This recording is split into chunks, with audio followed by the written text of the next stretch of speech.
చెప్తున్నాడు, నేను మిమ్మల్ని మనుషులను పట్టు జాలర్లుగా చేస్తాను అని. కాబట్టి సీమోను పేతురుని ఆంద్రేయుని ఇద్దరిని, వారిద్దరూ సహోదరులే, వారిద్దరి జంటను పిలిచారు. వారి యొక్క ఇద్దరు ఐక్యము కలిగి పని చేయుట కూడా ఇక్కడ మనం చూస్తూ ఉన్నాం. దేవుని యొక్క పనిలో, మన యొక్క గృహాల్లో, మన యొక్క వృత్తిలో కలిసి పని చేయుట అనేది చాలా ప్రాధాన్యత ఉంది.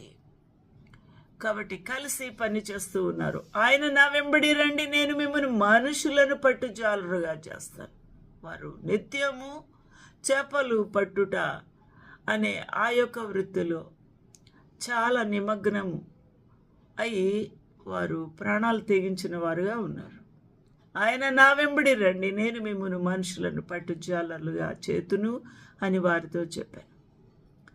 నా ప్రియమైన వాళ్ళారా, ఇక్కడ ఈ పిలుపు కనుక ప్రభువు మీరు చేస్తున్న పనిలో, మీరు ఉద్యోగం చేస్తున్నారా, చదువుకుంటున్నారా, పొలం పని చేస్తున్నారా, లేకపోతే ఇళ్లలో పనులు చేసుకుంటూ ఉన్నారా, మీరు ఏ పనిలో ఉన్నారో ఆ పనిలో మీరు నైపుణ్యత కలిగిన వారుగా ఉంటే, డాక్టర్ వృత్తా లేకపోతే ఏ పని, ఆ పనిలో మీరు ప్రావీణ్యులు అయితే ప్రభు అలా నడిచి వస్తూ మిమ్మల్ని పిలిచినప్పుడు రండి, నేను మిమ్మల్ని మనుషులు పట్టు జాలర్లుగా చేస్తాను, నన్ను వెంబడించండి అనంటే మీ సమాధానం ఏమై ఉంటుంది అని మీ గుండె మీద చేయి వేసుకొని సమాధానం చెప్పండి.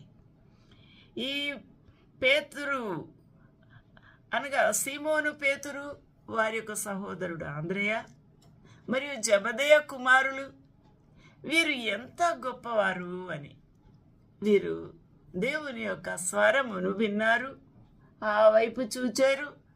వారు వెంటనే ఆ ప్రభు మాటకు లోబడ్డారు.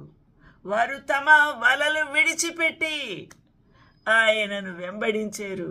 ఎంత అద్భుతంగా ఉందండి ఇది, ఎంత గొప్ప జీవితము.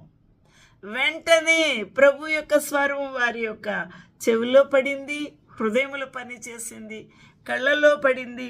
ప్రభుని చూశారు. వెంటనే వారి యొక్క ఆ యొక్క వలలు అక్కడే విడిచిపెట్టేశారు. హల్లెలూయా, దేవునికి మహిమ కలుగును గాక. He said unto them, follow me, I will make you fishers of men. నేను మిమ్ములను మనుషులను పట్టు జాలర్లుగా చేస్తాను. మనుషులు పట్టడానికి ఈ నెట్టు సరిపోద్దా?